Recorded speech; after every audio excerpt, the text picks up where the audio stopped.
عبادت کی ذمہ داری کے ساتھ ساتھ ہر شخص کو اللہ رب العالمین نے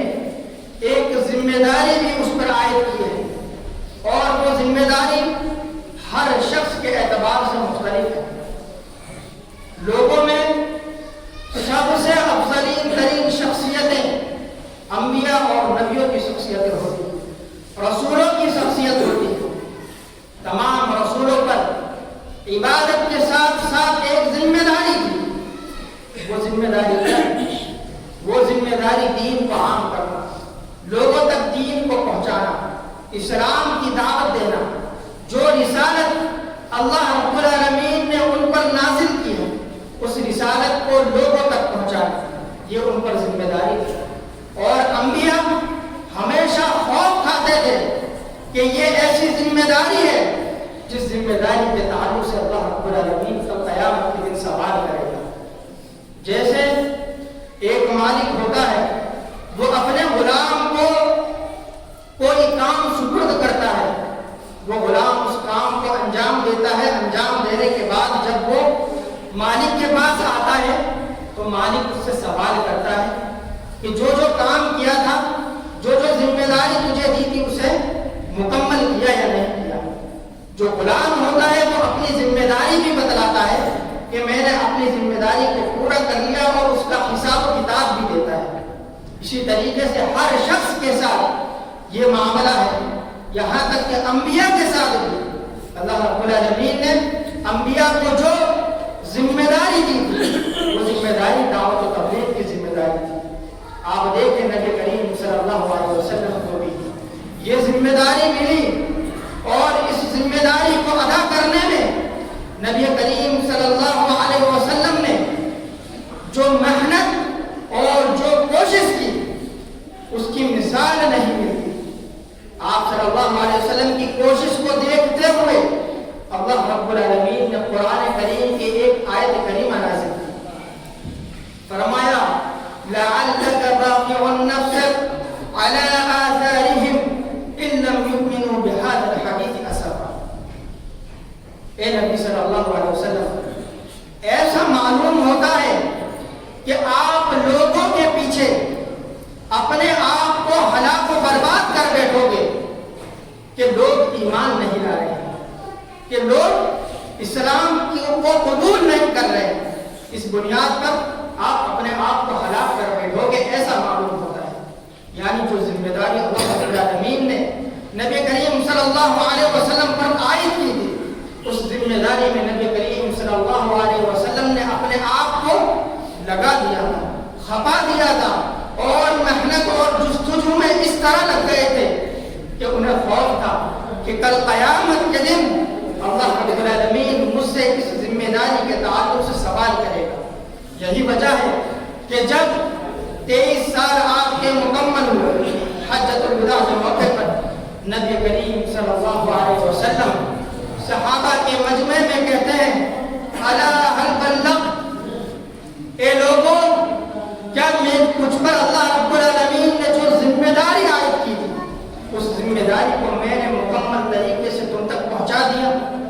تو تمام لوگوں نے کہا، تمام صحابہ نے کہا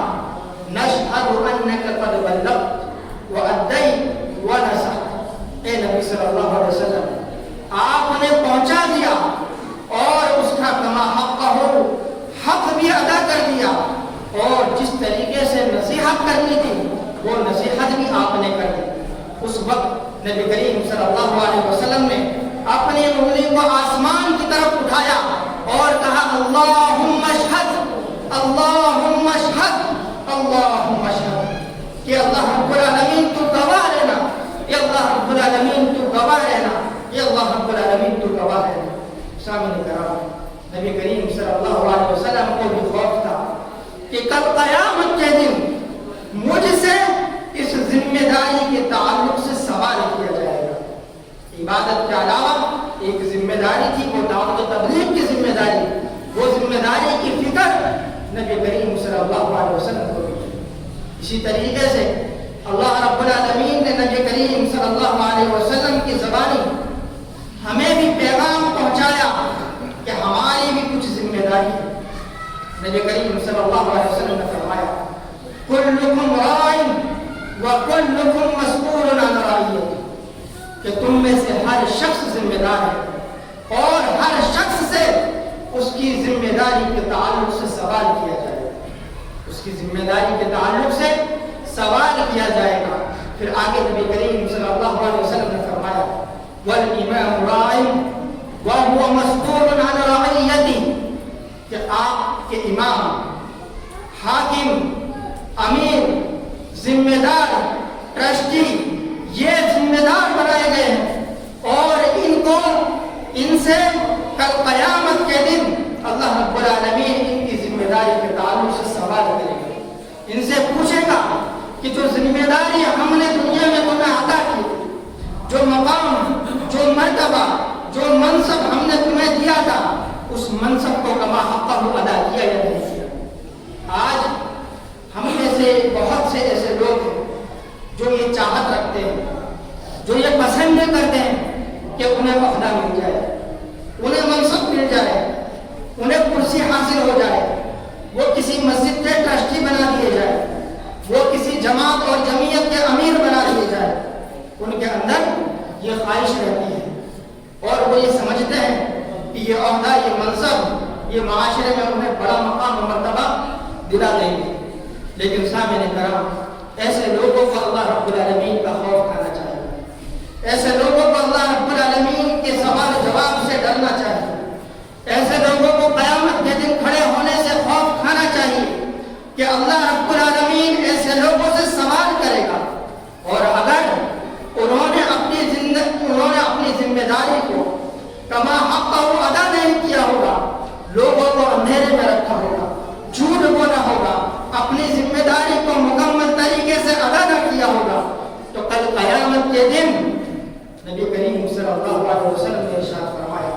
کہ جنت اس پر حرام کر دی جائے گی، اور دوسری روایت میں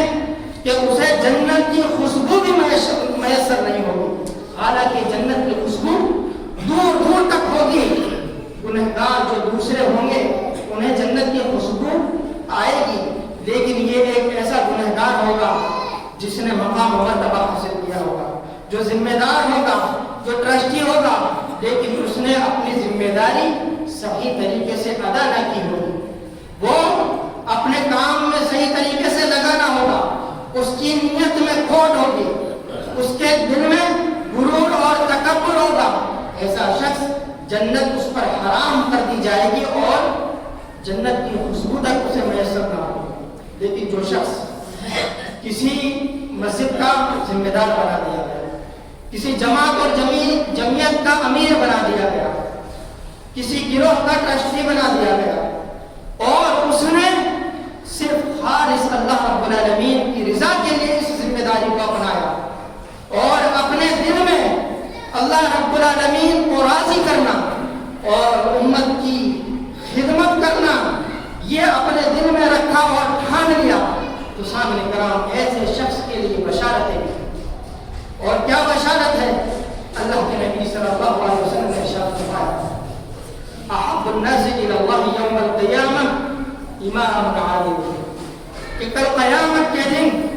اللہ رب العالمین کے نزدیک لوگوں میں جتنے بھی لوگ ہیں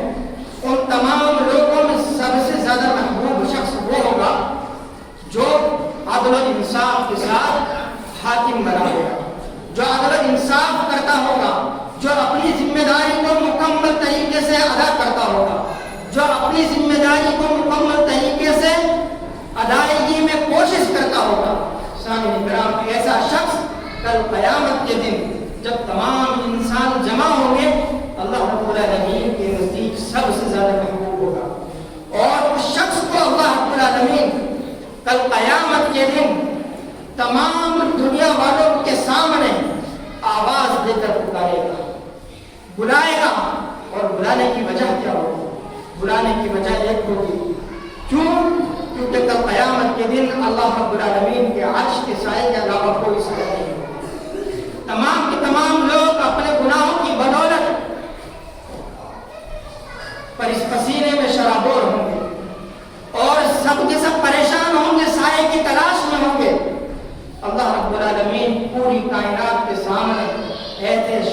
کو بلائے گا کہ کہاں ہے وہ شخص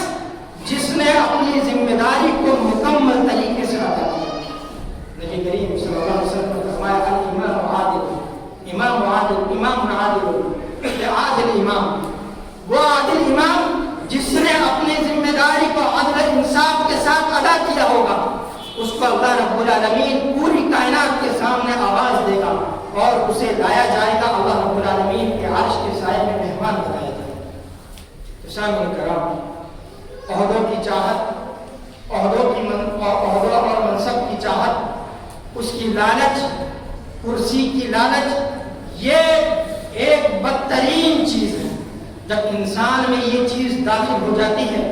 تو انسان کی دنیا اور آخرت برباد کر کے رکھ دیتی ہے. لیکن یہی چیز اگر انسان خوش نیتی کے ساتھ اللہ کی رضا حاصل کرنے کے ساتھ ساتھ ادا کرتا ہے تو اللہ رب العالمین کے یہاں اس کا اتنا بڑا مقام ہوتا ہے کہ لوگوں میں سب سے زیادہ محبوب بن جاتا ہے اور قیامت کے دن سب سے پہلے اسے عرش کا سایہ نصیب ہوگا. تو سامعین کرام، جو اللہ رب العالمین نے اگر ہمیں ذمہ دار بنایا ہے، ہمیں کسی مسجد کا ٹرسٹی بنایا ہے، کسی جماعت اور جمعیت کا امیر بنایا ہے، تو ہم اپنی ذمہ داری کو سمجھیں، ہم اپنی ذمہ داری کو ادا کرنے کی کوشش کریں، کیونکہ کل قیامت کے دن ہم سے اس تعلق سے سوال کیا جائے گا. اسی طریقے سے آگے نبی کریم صلی اللہ علیہ وسلم نے ارشاد فرمایا وَالرَّجُلُ رَاعٍ عَلَىٰ أَهْلِ بَيْتِهِ وَهُوَ مَسْئُولٌ عَلَىٰ أَهْلِهِ. کہ نبی کریم صلی اللہ علیہ وسلم نے فرمایا کہ ہر آدمی اپنے گھر والوں کا ذمہ دار ہے اور اس سے کل قیامت کے دن اس کے گھر والوں کے تعلق سے سوال کیا جائے گا. ایک انسان نمازوں کو ادا کرتا ہے، روزے رکھتا ہے، صبح و شام مسجد سے جس کا دل لگا رہتا ہے، نمازوں کے لیے آتا ہے، صدقات و خیرات کرتا رہتا ہے، لیکن اگر اس کی زندگی میں جو اس کے گھر کے حضرات ہیں، اس کی بیوی ہے، اس کے بچے ہیں اور اسی طریقے سے اس کے اہل و اولاد ہیں، اس کا خاندان ہے، یہ تمام کے تمام وہ لوگ ہیں جو اس کی ذمہ داری میں آتے ہیں. وہ شخص نماز پڑھ رہا ہے، روزے رکھ رہا ہے، تمام کی تمام عبادتیں کر رہا ہے، لیکن جب اس کے گھر کا معاملہ دیکھا جاتا ہے، شادی بیاہ ہو رہی ہے اور عورتیں رسم و رواج میں لگی ہوئی ہیں، عورتیں نبی کریم صلی اللہ علیہ وسلم کی سنت کا مذاق اڑا رہی ہیں، اور وہ شخص اپنے ہاتھوں کو باندھ کر شانتی سے کھڑا ہوا اور وہ یہ سمجھ رہا ہے کہ یہ تو ماحول ہے، وہ یہ سمجھ رہا ہے کہ آج کا جو عذر ہے وہ یہ ہے کہ آج کل عورتوں کو سمجھانا بہت مشکل ہے، آج کل یہ ماحول چلا آ رہا ہے، ہمارے خاندان کا یہ رسم و رواج ہے، اور وہ یہ سمجھ رہا ہے کہ کل قیامت کے دن اس عذر کی بنیاد پر اس سے سوال و جواب نہیں ہوگا. شامل کرام، یہ تمام کے تمام عذر کل قیامت کے دن رائے گا اور برباد ہو جائیں گے. آپ سے، آپ کی بیویوں کے تعلق سے اور آپ کی عورتوں کے تعلق سے سوال کیا جائے گا. بہت سے ایسے لوگوں کے تعلق سے سنا گیا ہے کہ وہ الحمدللہ توحید پر ہیں، نمازوں کے پابند ہیں، صدقات و خیرات کرتے رہتے ہیں، لیکن جب ان کے گھر پر شادی بیاہ کا موقع آیا تو ان کے گھروں پر ڈی جے بجائے گئے، ان کی عورتوں نے ناچ گانا کیا، اور کہیں کہیں تو یہ بھی سننے میں آیا کہ باہر سے عورتوں کو بلایا گیا اور انہیں نچوایا گیا. سامعین کرام، کل قیامت کے دن آپ یہ سمجھ رہے ہیں کہ آپ نے نماز ادا کر لی، روزے ادا کر لیے، زکوٰۃ دے دی، صدقات و خیرات کے کام کر لیے، تو کیا آپ کو چھوڑ دیا جائے گا؟ اللہ رب العالمین آپ سے، آپ کے گھر والوں کے سلسلے میں سوال کرے گا، آپ سے پوچھے گا کہ جن کا تم پر ہم نے ذمہ دار بنایا تھا، اس کی ذمہ داری کے تعلق سے سوال کیا جائے گا. اللہ رب العالمین نے قرآن کریم میں ارشاد فرمایا یا ایھا الذین آمنوا قوا انفسکم واہلیکم نارا. اے وہ لوگوں جو ایمان لے آئے ہو، اپنے آپ کو اور اپنے اہل و عیال کو جہنم کی آگ سے بچاؤ. اپنے آپ کو بھی بچانا ہے اور اپنے اہل و عیال کو بھی بچانا ہے. دوسری جگہ اللہ رب العالمین نے ارشاد فرمایا یا ایھا الذین آمنوا ان من ازواجکم واولادکم عدوا لکم فاحذروہ، کہ اے وہ لوگوں جو ایمان لائے ہو، بے شک تمہاری کچھ عورتیں اور تمہاری کچھ اولاد تمہاری دشمن ہیں، تو تم اس سے بچو۔ جو آل اولاد آپ نے دیکھا ہوگا بہت سے ایسے لوگ ہیں جو نمازوں کے پابند ہیں، مسجدوں میں آتے ہیں، لیکن ان کے آل اولاد بے نمازی ہیں، ان کے اولاد نمازیں نہیں پڑھتی ہیں۔ اور بہت سے ایسے لوگ ہیں جو نمازوں کے لیے آتے ہیں، مسجد میں انہیں تمام طرح کی خرابیاں نظر آتی ہیں، امام میں کوئی کوتاہی نظر آتی ہے، ان پر تنقید کرنا شروع کر دیتے ہیں۔ مسجد میں کسی چیز کی خرابی نظر آتی ہے، اس پر تنقید کرنا شروع کر دیتے ہیں۔ ذمہ داروں میں کچھ نہ کچھ خرابی نظر آتی ہے، ان پر تنقید کرنا شروع کر دیتے ہیں۔ لیکن اگر ان کے گھر کا معاملہ دیکھا جائے تو وہ گھر کے معاملے میں بالکل کوئی نظر آتی ہے۔ ان کے گھر میں ان کے اولاد بے نمازی ہیں، ان کی بیوی بچے بے نمازی ہیں، ان کے گھر کے جو ممبر ہیں وہ بے نمازی ہیں، وہ نماز کے لیے نہیں آتے۔ سامنے کرام ایسے لوگوں کو اپنی قیامت کے بارے میں سوچنا چاہیے، کیونکہ کل قیامت کے دن ان سے یہ سوال نہیں کیا جائے گا کہ مسجد کی ذمہ داری، مسجد میں آنا جانا تمہارا تھا تو تم نے مسجد کے لیے کیا کیا، یہ سوال نہیں کیا جائے گا۔ مسجد کے سلسلے میں سوال ان سے ہوگا جو مسجد کے ذمہ دار ہیں، جو مسجد کے ٹرسٹی ہیں، جن کو مسجد کا اللہ رب العالمین نے امیر بنایا ہے۔ لیکن آپ سے سوال ہوگا آپ کی بیوی کے تعلق سے، آپ کے بچوں کے تعلق سے، کہ مسجدیں ویران رہی، فجر کی نمازوں میں صفیں کھاتے رہی، آپ کے بچے نمازوں کے لیے نہیں آتے، آپ کے بچے نمازوں کے پابند نہیں ہیں، فجر کی نمازوں میں، عشاء کی نمازوں میں، عصر کی نمازوں میں، مغرب کی نمازوں میں صفیں خالی نظر آتی ہیں اور جمعہ کے دن صفیں بھر جاتی ہیں۔ آپ سے سوال کیا جائے گا، آپ سے آپ کے بچوں کے تعلق سے سوال کیا جائے گا۔ تو سامعین کرام، ہم میں سے جو شخص نمازی ہیں اور وہ ذمہ دار نہیں بنائے گئے مسجد کے، تو انہیں مسجد سے زیادہ اپنے گھر کی فکر کرنی چاہیے، اپنے آل اولاد کی فکر کرنی چاہیے، اپنے بچوں کی فکر کرنی چاہیے اور اپنا محاسبہ کرنا چاہیے، اپنا محاسبہ کرنا چاہیے کہ کل قیامت کے دن اگر اللہ رب العالمین مجھ سے میری بیوی کے تعلق سے سوال کرے گا، اگر اللہ رب العالمین مجھ سے میرے بچوں کے تعلق سے سوال کرے گا، تو کیا میں کہاں حق اور اس کا جواب دے سکوں گا یا نہیں دے سکوں گا؟ حضرت عمر بن فاروق رضی اللہ تعالیٰ عنہ بار بار یہ جملہ فرمایا کرتے تھے، حاسبوا قبل ان تحاسبوا، کہ اے لوگوں اپنا محاسبہ کر لو قبل اس کے کہ تمہارا محاسبہ کیا جائے، قبل اس کے کہ آپ کو اللہ رب العالمین کے سامنے کھڑا ہونا پڑے اور آپ سے اللہ رب العالمین اپنی ذمہ داری کے تعلق سے سوال کرے۔ تو سامعین کرام، جو مسجد کے امام ہیں ان سے اللہ رب العالمین دعوت و تبلیغ کے تعلق سے سوال کرے گا، جو مسجد کے امیر ہے، ٹرسٹی ہے، ذمہ دار ہے، ان سے مسجد کے تعلق سے سوال کیا جائے گا۔ اور جو لوگ نمازوں کے لیے آتے ہیں، نمازوں کے پابند ہیں، ان سے مسجد میں آنا جانا جتنا لگا رہتا ہے، ان سے کل قیامت کے دن ان کے اہل و عیال کے تعلق سے سوال کیا جائے گا۔ تو سامعین کرام، ہر شخص کو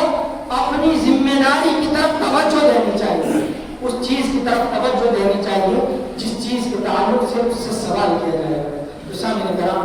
وقت زیادہ ہو چکا ہے، لیکن آخر میں ایک حدیث میں آپ کے سامنے پیش کر کر اپنی بات کو ختم کروں گا۔ اللہ کے نبی صلی اللہ علیہ وسلم نے ارشاد فرمایا، ثلاث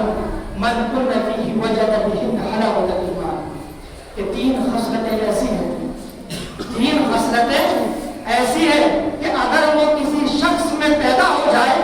تو اس نے ایمان کی حلاوت کو پا لیا، یعنی ایمان کی حقیقت کو اس نے سمجھ لیا۔ یا یہ کہیے کہ اگر وہ خصلت کسی انسان میں پیدا ہو جائے تو آپ اسے مومن کہہ سکتے ہیں، آپ اسے مومن کہہ سکتے ہیں۔ سب سے پہلی بات ان یکون اللہ ورسولہ احب الیہ مما سواہما، کہ اللہ اور اس کے رسول اس کے نزدیک اتنے محبوب ہوں جتنے کوئی بھی محبوب نہ ہو۔ سامعین کرام، دنیا آپ کی مخالفت پر اتر آئے، بیوی بچے آپ کی مخالفت پر اتر آئے، آپ کے خاندان آپ کے مخالفت پر اتر آئے، لیکن جب کتاب و سنت کی بات آئے تو آپ کتاب و سنت کا دامن نہ چھوڑے، یہی اللہ اور اس کے رسول سے محبت کرنا ہے۔ سامعین کرام، تو اس خصلت کی جانب ہم اور آپ کو حقیقی معنوں میں توجہ دینی چاہیے، جو کہ آج بہت ہی زیادہ ضروری ہے۔ آج ہم اس جانب توجہ نہیں دیتے، ہم نمازوں کے لیے آئے ہیں، روزے ہم رکھ رہے ہیں، صدقات و خیرات ہم ادا کر رہے ہیں، لیکن ہماری جو ذمہ داری ہے کہ تب قیامت کے دن اللہ رب العالمین سوال کرے گا، اس جانب ہماری توجہ نہیں ہے۔ سامعین کرام، جو پہلی خصلت ہے وہ یہ کہ اللہ رب العالمین اور رسول اللہ صلی اللہ علیہ وسلم سے آدمی ایسی محبت کرے جیسی محبت کسی سے نہ کرے۔ اگر ہم اپنی بیویوں سے محبت کرتے ہیں، اپنی بچوں سے محبت کرتے ہیں اور اللہ اور اس کے رسول سے محبت نہیں کرتے، تو سامنے کرام یاد رکھیں کہ کل قیامت کے دن ہمیں جواب دینا ہے، اور ہم کتنی ہی نمازیں پڑھتے ہیں، کتنے ہی روزے رکھتے ہیں، تمام قیامت کے دن تباہ و برباد ہونے والے۔ تو ہمیں نمازوں کے ساتھ صدقات و خیرات کرنے کے ساتھ ساتھ ہماری جو ذمہ داری ہے بیویوں کے تعلق سے کہ ان کی اصلاح کی جائے، بچوں کے تعلق سے کہ ان کی اصلاح کی جائے۔ بہت سی ایسی خرافات ہیں جو ہمارے گھروں میں پیدا ہو چکی ہیں اور ہم اس جانب متوجہ نہیں ہیں، ہم اس جانب توجہ نہیں دے رہے، ہم دیگر معاملات میں دیکھ رہے ہیں، تقریریں کر رہے ہیں، نظر رکھ رہے ہیں، لیکن ہم اپنے گھروں کی اصلاح نہیں کر رہے ہیں۔ اللہ کی قسم، جب ہمیں قیامت کے دن اللہ رب العالمین کے سامنے کھڑا ہونا پڑے گا تو یہ ہماری نمازیں، ہمارے روزے، یہ سب کے سب ایک طرف دھرے لے جائیں گے جب اللہ رب العالمین ہم سے ہماری بیوی اور بچوں کے تعلق سے سوال کرے گا۔ تو سامنے کرام، گزارش یہ ہے کہ ہم تمام لوگ اپنی اپنی ذمہ داری کے تعلق سے سوچیں، غور کریں اور اس جانب فکر کریں۔ اللہ سے دعا ہے کہ اللہ رب العالمین ہمیں ہماری ذمہ داری ادا کرنے کی توفیق عطا فرمائے۔ اللہ رب العالمین جو ہمارے امیر ہیں، جو ہمارے حاکم ہیں، جو ہمارے ذمہ داران ہیں، اللہ رب العالمین تجھ سے دعا کرتے ہیں کہ اللہ رب العالمین نیک کاموں میں انہیں بڑھ چڑھ کر حصہ لینے کی توفیق عطا فرما۔ اسی طریقے سے جو ہمارے امام ہیں، جو ہمارے امام بنائے گئے ہیں، کہ اللہ رب العالمین تو انہیں ایسی توفیق دے کہ وہ تیری دین اور دعوت کا کام بالکل زور و شور سے کریں، اور ساتھ ہی ساتھ ہم میں سے ہر شخص کو جو اپنے گھر کے ذمہ دار بنائے ہوئے ہیں کہ اللہ رب العالمین اس جانب متفکر ہونے کی اللہ رب العالمین کو توفیق عطا فرما، اور جو ہم میں سے پریشان ہیں، جو پریشانی میں مبتلا ہیں، جو مختلف بیماریوں میں پریشان ہیں، جو مختلف اسپتالوں کے چکر کاٹ رہے ہیں، جو قرض میں ڈوبے ہوئے ہیں، کہ اللہ رب العالمین تجھ سے دعا کرتے ہیں کہ ان کی پریشانیوں کو دور فرما۔ اور اللہ رب العالمین جس طریقے سے تو نے ہمیں یہاں جمع کیا ہے، اس طریقے سے تو ہمیں